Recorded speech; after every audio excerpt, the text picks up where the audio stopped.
Pada awal abad ke-19, Inggris mencari tempat yang membuat pelarian terasa mustahil. Mereka memilih sebuah pulau di selatan Australia. Laut dingin memisahkannya dari daratan utama. Tebing setinggi ratusan meter menghadap langsung ke samudra. Hutan basah menutup bagian baratnya. Dan untuk mencapai wilayah penjara terpenting, hanya ada satu leher tanah sempit yang dapat dijaga dengan barisan anjing. Pulau itu adalah Tasmania.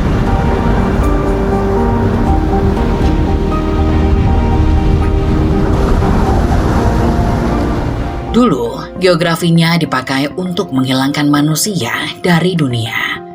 Para tahanan dikirim sejauh mungkin, lalu dikelilingi laut, batu, hutan, dan cuaca yang sulit diprediksi. Namun, 2 abad kemudian, bentang alam yang sama justru membuat Tasmania terlihat seperti tempat yang lolos dari dunia modern. Hampir seperempat pulaunya kini dilindungi sebagai kawasan liar. Danau Glaser masih memantulkan pegunungan bergerigi. Hutan menyimpan pohon yang telah tumbuh selama ribuan tahun. Hewan yang menghilang dari daratan utama Australia masih bertahan di sini. Bagaimana tempat yang dirancang sebagai penjara berubah menjadi salah satu bentang liar terakhir di Australia. Dan mengapa keterasingan yang dahulu menjadi hukuman kini justru menjadi kekayaan terbesar Tasmania? Tasmania terletak di seberang Selat Bass, sekitar 240 km di selatan daratan utama Australia. Di dalam peta, jarak itu tidak terlihat terlalu besar. Namun, lautan di antaranya memiliki angin kuat, gelombang yang cepat berubah, dan sejarah panjang kapal yang kesulitan melintasinya. Pulau ini dahulu masih terhubung dengan Australia. Ketika zaman es terakhir menahan banyak air di kutub, permukaan laut lebih rendah daripada sekarang. Dataran yang saat ini berada di bawah Selat Bass masih terbuka. Manusia dan hewan dapat bergerak melintasi wilayah itu tanpa harus menyeberangi laut. Sekitar 12.000 tahun lalu, lapisan es mencair, permukaan laut naik dan menenggelamkan daratan penghubung tersebut. Tasmania terpisah dari Australia. Sementara masyarakat Palawa yang telah hidup di sana selama ribuan tahun ikut terisolasi dari kelompok manusia di utara. Keterpisahan ini kemudian membentuk alam Tasmania. Hewan dan tumbuhan berkembang tanpa selalu mengikuti perubahan yang terjadi di daratan utama. Beberapa spesies yang tersingkir dari Australia karena perubahan habitat atau masuknya predator baru masih menemukan tempat berlindung di Tasmania. Namun, pulau ini tidak pernah menjadi wilayah kosong yang menunggu orang Eropa.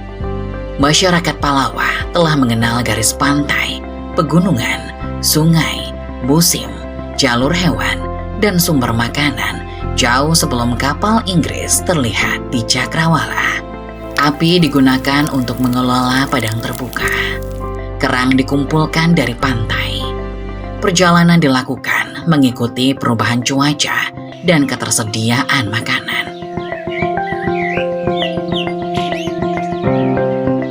Ketika Inggris mendirikan pemukiman pada 1800-ika, hubungan manusia dengan pulau ini berubah cepat.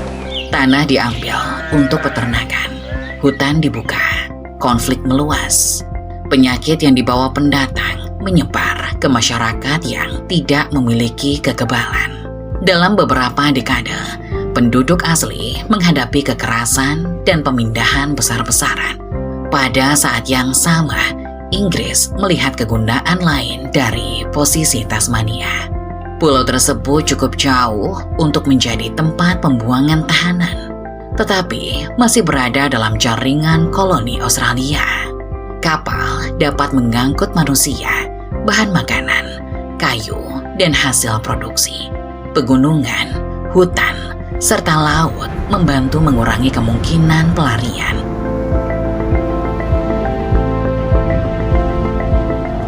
Tasmania, yang saat itu dikenal sebagai Van Diemen's Land, mulai dipenuhi lokasi hukuman. Sarah Island dibangun di dalam Macquarie Harbour, pelabuhan alami besar di pantai barat. Wilayah di sekelilingnya terkenal basah, dingin, dan sulit ditembus. Pegunungan memisahkan pelabuhan dari pemukiman di timur. Hutan rapat menutup hampir setiap arah perjalanan darat. Pulau Maria di pantai timur juga pernah digunakan sebagai tempat tahanan. Namun, sistem penjara yang paling terkenal dibangun di Semenanjung Tasman, wilayah di tenggara Tasmania yang hampir sepenuhnya dikelilingi laut. Bentuk semenanjung ini membuat pergerakan manusia mudah dikendalikan. Jalur keluarnya sangat terbatas.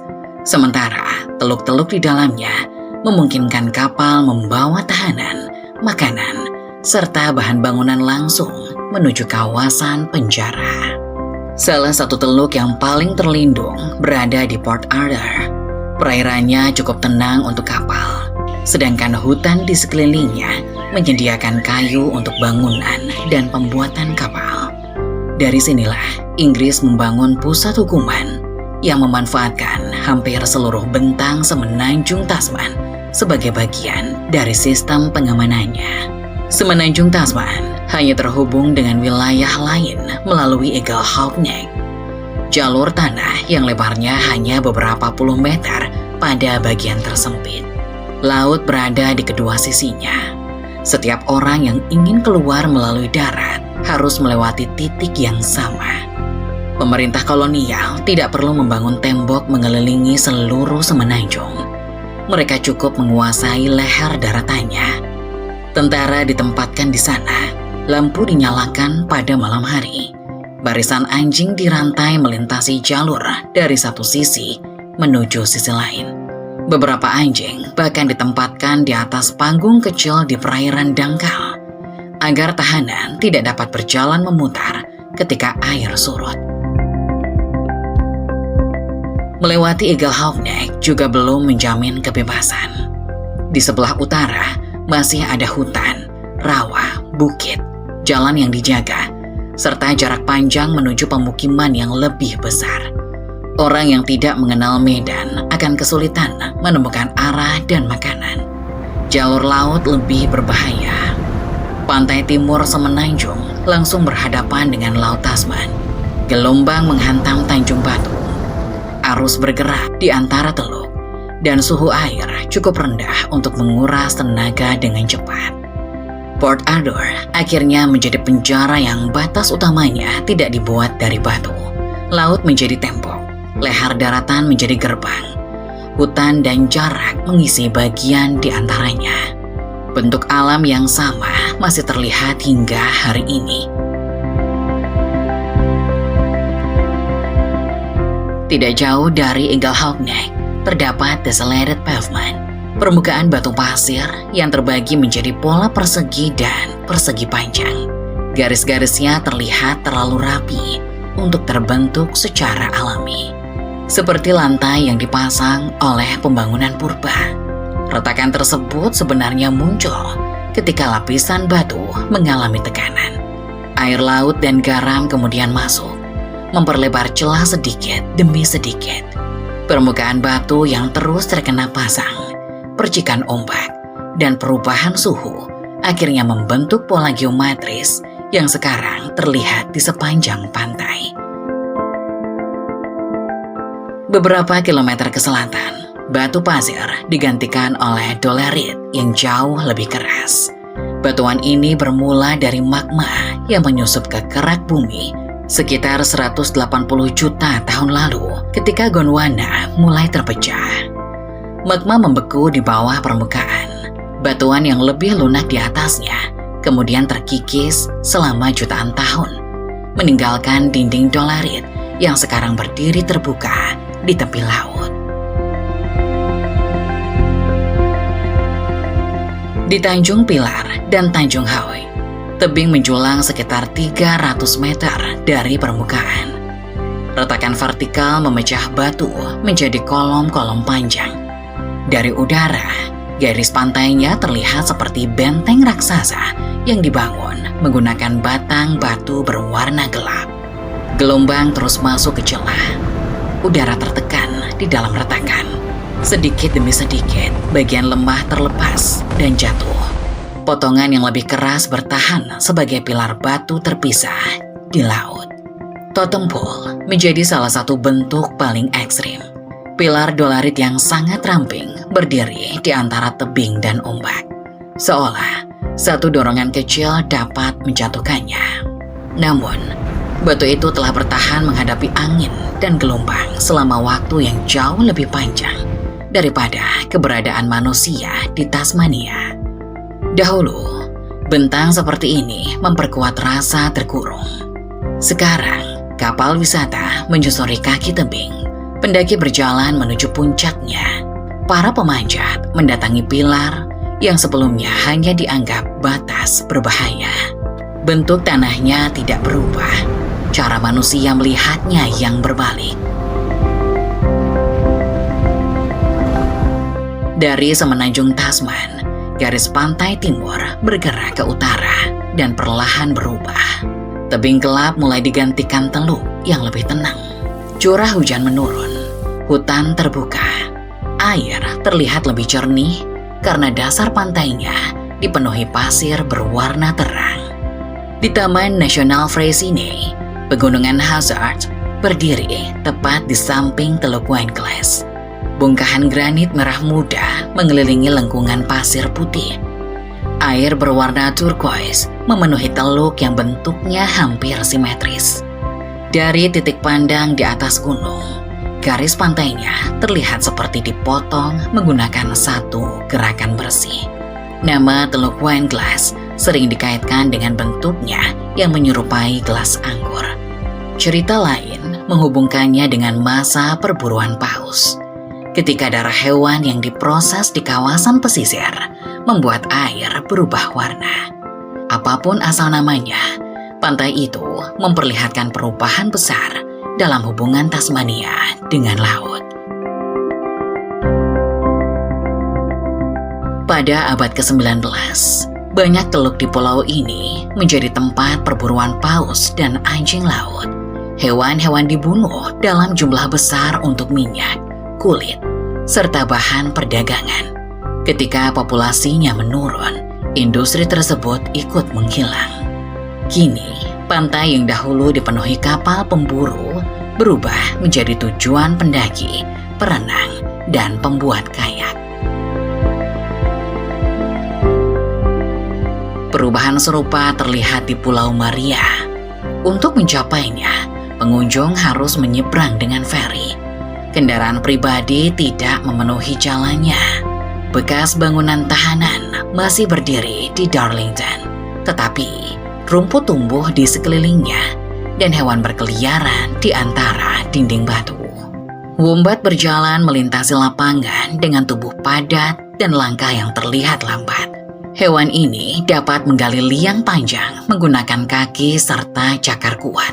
Ketika berlari, gerakannya jauh lebih cepat daripada bentuk tubuhnya memberi kesan. Kanguru dan wallaby merumput di sekitar bekas bangunan. Burung laut memenuhi pantai. Pada malam hari, suara hewan menggantikan kesibukan pengunjung. Di sisi barat Pulau Maria, Pendant Cliffs menunjukkan lapisan batu pasir yang diwarnai mineral besi. Merah, kuning, jingga, dan putih bergerak mengikuti lekukan batu. Air yang meresap melalui permukaan meninggalkan pola melengkung. Sementara gelombang membuka bagian baru sedikit demi sedikit. Pantai timur juga menjadi tempat Little Penguins kembali ke darat setelah mencari makan di laut. Burung setinggi sekitar 40 cm itu berkumpul dekat pantai ketika cahaya menghilang. Setelah merasa aman, mereka bergerak dalam kelompok kecil menuju liang di bukit pasir. Perjalanan tersebut berlangsung setiap malam. Tasmania menjadi tempat penting bagi hewan-hewan yang semakin sulit ditemukan di bagian lain Australia. Salah satu penyebabnya adalah keterpisahan pulau. rubah merah yang menghancurkan banyak populasi mamalia kecil di daratan utama, tidak berhasil membentuk populasi permanen di Tasmania. Hutan dan semak yang masih luas juga menyediakan habitat bagi Tasmanian devil, kuol, pademelon, wombat, serta berbagai jenis burung. Namun, isolasi tidak membuat hewan kebal terhadap manusia. Thylacine pernah menjadi pemangsa terbesar Tasmania. Bentuknya menyerupai anjing dengan garis-garis gelap pada bagian belakang tubuh. Tetapi, hewan ini merupakan marsupial. Ketika peternakan meluas, Thylacine dianggap ancaman bagi domba. Pemerintah memberikan hadiah untuk setiap hewan yang dibunuh. Perburuan, hilangnya habitat, dan kemungkinan penyakit mendorong populasinya menuju kehancuran. Thylacine terakhir yang diketahui mati dalam penangkaran pada 1936. Sejak itu, laporan penampakan terus muncul. Ada yang mengaku melihat tubuh bergaris melintas di jalan. Ada bayangan di tepi hutan dan rekaman buram dari kejauhan. Namun, belum ada bukti kuat bahwa hewan tersebut masih bertahan. Pulau yang melindungi banyak spesies ternyata tetap dapat kehilangan hewan paling terkenalnya.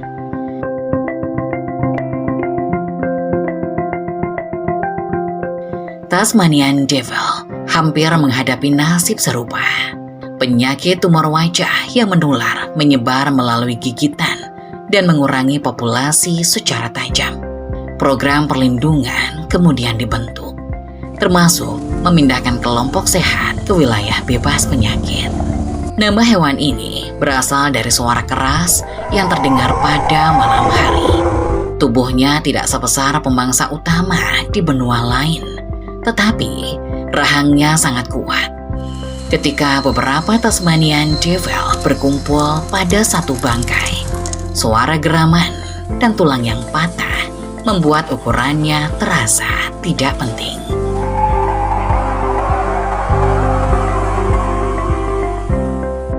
Dari pesisir, perjalanan bergerak menuju jantung Tasmania. Jalan mulai menanjak, udara menjadi lebih dingin. Hutan eukaliptus terbuka berganti dengan pepohonan rapat, pakis, lumut, dan padang alpine. Di pusat wilayah ini berdiri Gunung Cradle. Puncaknya tidak membentuk kerucut yang teratur. Dolorit terpecah menjadi beberapa menara batu bergerigi. Di bawahnya, Danau Dove mengisi cekungan yang dibentuk gletser. Ketika udara tenang, gunung dan awan terpantul pada permukaan danau yang gelap. Beberapa menit kemudian, angin dapat menghapus seluruh bayangan itu. Bentuk pegunungan Tasmania tidak hanya berasal dari hujan dan sungai. Selama periode dingin pada masa lalu, gletser menutupi banyak bagian dataran tinggi. Es bergerak perlahan menuruni lereng, mengikis batu, memperlebar lembah, dan membawa bongkahan besar. Ketika iklim menghangat, es mencair lalu meninggalkan cekungan yang terisi air. Danau Dove menjadi salah satu hasilnya.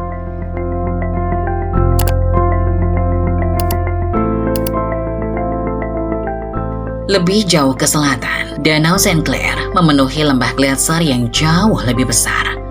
Kedalamannya mencapai sekitar 200 meter, menjadikannya danau air tawar alami terdalam di Australia. Pegunungan berdiri di kedua sisi danau. Hutan tumbuh sampai mendekati air. Permukaannya dapat terlihat seperti cermin pada pagi hari, kemudian berubah gelap saat awan dari barat masuk. Di antara Gunung Cradle dan Danau St. Clair terdapat jalur panjang yang melewati padang alpine, hutan, sungai, rawa, dan lembah. Salah satu cabangnya menuju Gunung Osa, titik tertinggi Tasmania pada 1617 meter. Ketinggiannya tidak mendekati puncak Himalaya atau Andes.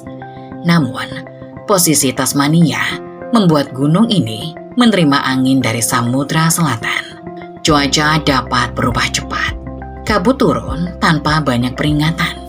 Hujan, es, dan salju muncul ketika wilayah lebih rendah masih terlihat tenang. Tumbuhan di dekat puncak tumbuh rendah untuk menghindari angin. Cabangnya rapat, daunnya kecil dan keras. Banyak spesies hanya dapat bertahan pada lingkungan dingin ini. Di lereng yang lebih rendah, hutan menyimpan keturunan tumbuhan dari Gondwana. Jauh sebelum Tasmania menjadi pulau, Australia masih terhubung dengan Antartika, Amerika Selatan, Afrika, dan India. Vegetasi menyebar di wilayah luas yang memiliki iklim lebih sejuk serta basah. Ketika benua bergerak dan suhu berubah, banyak hutan lama menghilang. Tasmania menjadi salah satu tempat yang masih menyediakan kondisi sesuai bagi keturunannya. King Billy Pine, Pansel Pine, Myrtle Beach bertahan di wilayah lembab. Beberapa tumbuhan tersebut sangat sensitif terhadap api besar. Jika terbakar, pemulihannya jauh lebih lambat dibandingkan hutan eukaliptus. One Pine bahkan dapat hidup selama lebih dari 3.000 tahun. Pertumbuhannya sangat lambat, kayunya tahan terhadap pembusukan, sehingga dahulu ditebang untuk membuat kapal dan bangunan. Pohon-pohon tertua yang tersisa mulai hidup ketika banyak wilayah dunia masih berada dalam zaman perunggu. Batangnya tidak terlihat dramatis seperti pohon terbesar di dunia, tapi nilainya berada pada waktu. Satu pohon dapat melewati ribuan musim dingin, banjir, kebakaran di kejauhan, dan pergantian masyarakat manusia tanpa pernah meninggalkan lembah tempat tumbuhnya.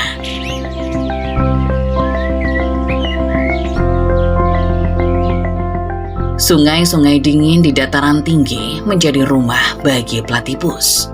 Hewan ini terlihat seperti bagian tubuh beberapa spesies digabungkan menjadi satu. Paruhnya lebar, ekornya pipi, kakinya berselaput, dan mamalia ini berkembang biak dengan bertelur. Ketika ilmuwan Eropa pertama kali menerima spesimen platypus, beberapa orang menduga hewan itu hasil penipuan.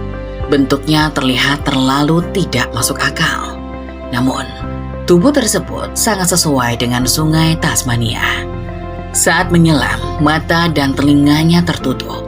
Sensor pada paruh mendeteksi sinyal listrik kecil dari gerakan mangsa. Platypus dapat menemukan udang, larva, serta hewan air lain tanpa melihatnya. Echidna menggunakan cara hidup berbeda di daratan. Tubuhnya ditutup duri, moncongnya panjang, lidah lengket digunakan untuk mengambil semut serta rayap dari tanah. Kedua hewan itu menjadi bagian dari kelompok mamalia yang bertelur. Garis evolusi lama yang hanya menyisakan sedikit anggota di dunia modern. Perjalanan ke arah barat membawa perubahan yang semakin besar. Angin dari Samudra Selatan bergerak menuju Tasmania tanpa banyak daratan besar yang menghalangi. Udara lembab menghantam pegunungan, dipaksa naik, lalu mendingin dan melepaskan hujan. Bagian barat menerima air dalam jumlah besar. Setelah melewati pegunungan, udara turun menuju timur dalam keadaan lebih kering. Hobart dan pantai timur menerima curah hujan jauh lebih rendah dibandingkan hutan barat. Dalam jarak yang tidak terlalu besar, Tasmania memiliki dua dunia. Timurnya berisi pantai terang, teluk tenang, padang rumput, dan kebun anggur. Baratnya dipenuhi hutan hujan temperate, rawa button grass, sungai gelap, serta pegunungan yang sering tertutup awan. Di hutan barat, cahaya sulit mencapai tanah. Myrtle Beach membentuk kanopi rapat. Pakis pohon tumbuh di bawahnya. Lumut menutup batang tumbang sebelum kayunya selesai membusuk. Air bergerak melalui akar, batu, dan lapisan daun yang menumpuk selama puluhan tahun. Udara di bawah kanopi selalu terasa penuh kelembapan. Hutan ini terlihat kuat karena telah bertahan lama. Sebenarnya, keseimbangannya rapuh. Sebagian tumbuhan purba tidak memiliki kemampuan pulih cepat setelah kebakaran besar. Ketika musim panas menjadi lebih kering dan gelombang panas meningkat, api dapat masuk ke wilayah yang dahulu jarang terbakar. Satu kebakaran dapat menghapus tumbuhan yang membutuhkan ratusan tahun untuk kembali. Di tengah hutan dan sungai barat daya, manusia membangun bendungan garden. Dinding beton setinggi sekitar 140 meter melengkung di antara batuan ngarai. Di belakangnya, danau garden menyimpan air dalam jumlah besar. Air dialirkan menuju turbin untuk menghasilkan listrik bagi Tasmania. Bendungan tersebut memperlihatkan dua sisi geografi pulau. Hujan besar dan lembah sempit memberi peluang menghasilkan energi. Namun, pembangunan juga menenggelamkan wilayah, mengubah aliran sungai, dan membuka jalan menuju bentang yang sebelumnya sulit dicapai. Ketika rencana bendungan lain muncul di Sungai Franklin, penolakan meluas. Sungai Franklin mengalir melalui kawasan liar di barat daya. Arusnya melewati hutan, jeram, ngarai, dan wilayah yang hampir tidak memiliki permukiman permanen. Rencana pembangunan bendungan mengancam menenggelamkan sebagian lembahnya. Ribuan orang ikut dalam protes. Para aktivis memblokir pekerjaan. Banyak yang ditangkap. Konflik tersebut akhirnya mencapai pengadilan dan proyek dihentikan pada 1983. Sungai Franklin tetap mengalir. Peristiwa itu mengubah cara Australia memandang wilayah liar. Sebelumnya, sungai yang tidak menghasilkan listrik dan hutan yang tidak ditebang sering dianggap belum dimanfaatkan. Perjuangan Franklin menunjukkan bahwa nilai suatu tempat dapat berada pada keputusan untuk tidak mengubahnya. Sekarang, sebagian besar barat daya Tasmania masuk kawasan warisan dunia. Gunung, sungai, hutan hujan, padang alpine, gua, dan rawa dilindungi dalam satu bentang yang luas. Wilayah tersebut juga menyimpan bukti panjang kehidupan Palawa, termasuk situs gua yang digunakan ketika iklim jauh lebih dingin. Perlindungan hutan memberi dampak yang lebih luas. Pepohonan menyerap karbon dari atmosfer dan menyimpannya dalam batang, akar, serta tanah. Dalam beberapa tahun terakhir, penyerapan oleh hutan dan penggunaan lahan membuat emisi bersih Tasmania berada di bawah nol. Tasmania tidak memiliki jejak karbon negatif karena seluruh kegiatan manusianya bersih. Hutannya masih cukup luas untuk menyerap lebih banyak daripada yang dilepaskan. Di timur laut, suasananya kembali berubah. Teluk api dipenuhi pasir putih, air biru, dan bongkahan granit berwarna jingga. Batu-batu tersebut terlihat seperti arang yang masih menyala. Padahal warnanya berasal dari lichen yang tumbuh perlahan pada permukaan. Nama Teluk Api tidak muncul karena batu jingga.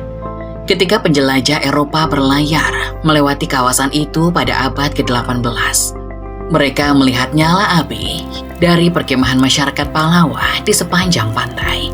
Api tersebut menjadi tanda bahwa wilayah yang terlihat kosong dari laut sebenarnya telah dihuni dan dikelola selama ribuan tahun.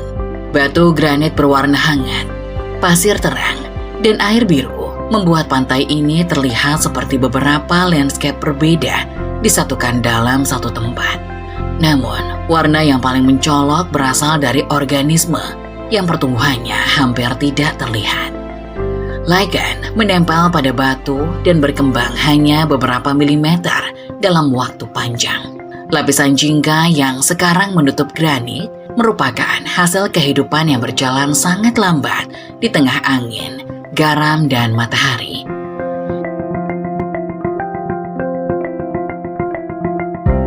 Di ujung barat laut, kota Stanley berdiri di bawah Denat. Formasi batu setinggi 143 meter itu merupakan sisa aktivitas gunung api purba. Magma membeku di dalam saluran gunung api. Batuan yang lebih lunak di sekelilingnya kemudian terkikis, meninggalkan inti keras dengan sisi curam dan puncak datar. Dari atas Denat, Selat Bass terbentang di satu sisi. sementara lahan pertanian tersusun di sisinya. Stanley tumbuh di antara keduanya. Pelabuhan memberi hubungan dengan laut. Tanah datar di sekelilingnya digunakan untuk peternakan. Formasi gunung api yang dahulu tidak memiliki manfaat langsung, sekarang menjadi identitas kota dan menarik pengunjung. Bagian utara Tasmania terlihat lebih tenang dibandingkan barat daya. Bukit hijau dibagi pagar, sapi dan domba merumput di padang. Rumah pertanian berdiri berjauhan. Curah hujan cukup untuk mempertahankan lahan hijau, tetapi tidak setinggi pantai barat. Pemandangan ini sering dibandingkan dengan pedesaan Inggris atau Irlandia. Namun, landscape-nya tidak terbentuk secara alami dalam bentuk sekarang. Hutan dibuka untuk peternakan, rawa dikeringkan, sungai diatur, hewan serta tumbuhan dari Eropa dibawa masuk. Di antara padang pertanian, alam Tasmania tetap muncul.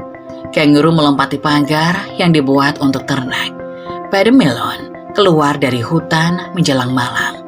Elang ekor baji terbang di atas bukit. Tasmanian Devil mencari bangkai di tepi jalan. Hewan liar dan kehidupan pertanian hanya dipisahkan oleh beberapa meter. Tasmania terlihat hijau dan tenang.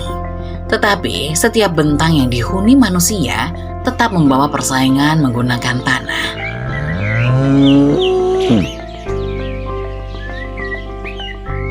Launceston, kota terbesar di utara, berdiri di tempat dua sungai bertemu. Tidak jauh dari pusat kota, sungai South Esk memasuki ngarai Cataract.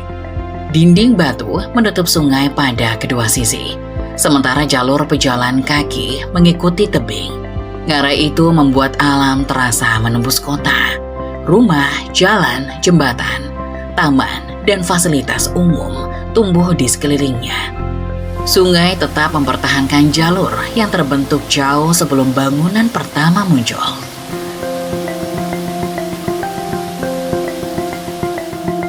Dari Launceston, perjalanan menuju selatan membawa kita ke Hobart. Ibu kota Tasmania berdiri di tepi sungai Darwin, dengan pelabuhan di depan dan gunung tinggi di belakangnya. Rumah-rumah bergerak naik mengikuti lereng. Gudang batu tua di Salamanca sekarang menjadi pasar, restoran, serta galeri. Hobart lahir sebagai pemukiman kolonial. Tenaga tahanan digunakan untuk membangun jalan, jembatan, gudang, dan bangunan pemerintahan. Namun, kota ini tidak dapat dipahami hanya melalui sejarah manusianya. Di atas Hobart berdiri Gunung atau Gunung Wellington, setinggi sekitar 1.270 meter. Puncaknya terlihat dari banyak bagian kota dan menentukan cuaca sehari-hari. Awan dapat menutup gunung ketika pusat Hobart masih terang. Angin dingin turun melalui lereng. Salju muncul di ketinggian, sementara jalan dekat pelabuhan tetap kering. Posisi Hobart di sebelah timur pegunungan membuat kota ini lebih kering daripada pantai barat. Udara telah kehilangan banyak kelembaban sebelum mencapai wilayah tersebut. Namun, gunung tetap menjadi sumber air, tempat rekreasi, pembatas pertumbuhan kota, serta latar yang selalu hadir. Dari puncaknya, Hobart terlihat kecil di antara sungai, teluk, bukit, dan pulau. Pemandangan itu memperlihatkan bahwa kota hanya menempati sebagian kecil landscape. Di balik permukiman, hutan kembali memenuhi lereng. Di depan pelabuhan, sungai Darwin melebar menuju laut. Di tepi sungai, berdiri Museum of Old and New Art atau MoNA. Sebagian besar galerinya dibangun di bawah tanah. Pengunjung turun melalui lorong gelap menuju ruangan yang dipahat ke dalam batu. Museum tersebut mengubah sisi gelap sejarah Tasmania menjadi daya tarik budaya. Pulau yang dahulu dikenal sebagai tempat pembuangan manusia, sekarang membawa pengunjung dari berbagai negara menuju seni, makanan, musik, dan landscape. Hobart juga menunjukkan betapa rapuhnya hubungan di sebuah pulau. Jembatan Tasman menghubungkan pusat kota dengan permukiman di sisi timur sungai Darwin. Pada 1975, sebuah kapal menabrak pilarnya dan menjatuhkan sebagian jembatan. Kendaraan ikut jatuh ke sungai. Hubungan darat antara dua bagian kota terputus selama berbulan-bulan. Satu struktur yang rusak mampu mengubah perjalanan ribuan orang.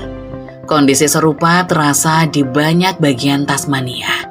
Pegunungan membatasi jalur, sungai memaksa pembangunan jembatan, teluk membuat jalan harus memutar. Pemukiman kecil sering bergantung pada sedikit hubungan menuju wilayah lain. Jarak di peta terlihat pendek. Medannya membuat perjalanan menjadi jauh lebih panjang. Di barat laut terdapat Cape Green, salah satu tempat yang digunakan untuk mengukur udara latar belakang dunia. Ketika angin datang dari arah barat daya, udara yang mencapai kawasan ini telah bergerak ribuan kilometer melintasi samudra selatan tanpa melewati kota besar atau kawasan industri. Para ilmuwan mengukur karbon dioksida, metana, aerosol, dan berbagai unsur untuk memahami perubahan atmosfer bumi. Tasmania yang jauh dari pusat populasi justru membantu menunjukkan dampak aktivitas manusia di seluruh dunia. Udara yang terlihat kosong membawa catatan tentang pembakaran bahan bakar, perubahan hutan, letusan gunung api, dan pergerakan partikel melintasi samudra.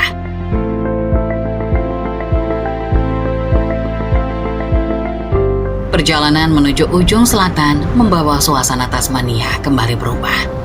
Jalan semakin kecil, pemukiman berkurang, hutan mendekati pantai. Di beberapa bagian, jalur kendaraan akhirnya berhenti dan perjalanan hanya dapat diteruskan dengan berjalan kaki. Pantai selatan berhadapan langsung dengan Samudra Selatan. Tidak ada benua besar yang menghalangi gelombang sebelum mencapai Tasmania. Angin bergerak melewati laut terbuka, membawa cuaca yang cepat berubah. Hujan, kabut, dan angin kencang dapat datang pada musim apapun. Pulau Bruni berada di Tenggara Hobart. Pulau ini hampir terbagi menjadi dua bagian, Bruni Utara dan Bruni Selatan. Hanya dihubungkan oleh The Neck, jalur pasir sempit dengan laut di kedua sisinya. Dari titik pandang di atas, air dangkal berwarna terang terlihat pada satu sisi, sementara laut yang lebih dalam berada di sisi lain. Jalan melintasi bagian tengahnya seperti garis tipis yang menahan dua pulau agar tetap menyatu. Pasir tersebut dibentuk oleh arus dan gelombang yang membawa endapan dari dua arah. The Neck terlihat rapuh, tetapi terus bertahan meski badai datang dari laut terbuka. Di Bruni Selatan, tebing dolorit kembali muncul. Dinding batu jatuh langsung ke laut, sementara pilar-pilar terpisah berdiri di tengah ombak. Mercusuar Tanjung Bruni dibangun pada 1838 untuk membantu kapal melewati perairan selatan yang berbahaya. Selama puluhan tahun, penjaga mercusuar tinggal jauh dari kota, merawat lampu yang menjadi tanda terakhir bagi kapal sebelum bergerak menuju laut terbuka. Di balik cakrawala, masih ada pulau-pulau subantartika dan Antartika ribuan kilometer jauhnya. Namun, berdiri di pesisir selatan Tasmania memberi kesan bahwa seluruh kehidupan manusia telah berhenti di belakang. Jalan habis, tiang listrik menghilang, hutan menutup bukit, gelombang datang tanpa bangunan di kejauhan. Pada malam tertentu, aurora australis muncul di langit selatan. Cahaya hijau, merah, atau ungu bergerak ketika partikel dari matahari bertemu atmosfer bumi. Fenomena tersebut tidak datang sesuai jadwal. Awan dapat menutup pandangan. Aktivitas matahari dapat terlalu lemah. Banyak orang menunggu tanpa melihat apapun. Ketidakpastian itu sesuai dengan Tasmania.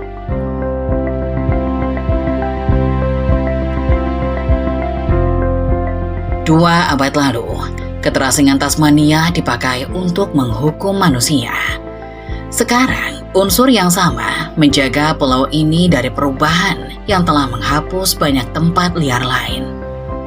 Kini, pulau ini menjaga sesuatu yang semakin jarang dimiliki dunia.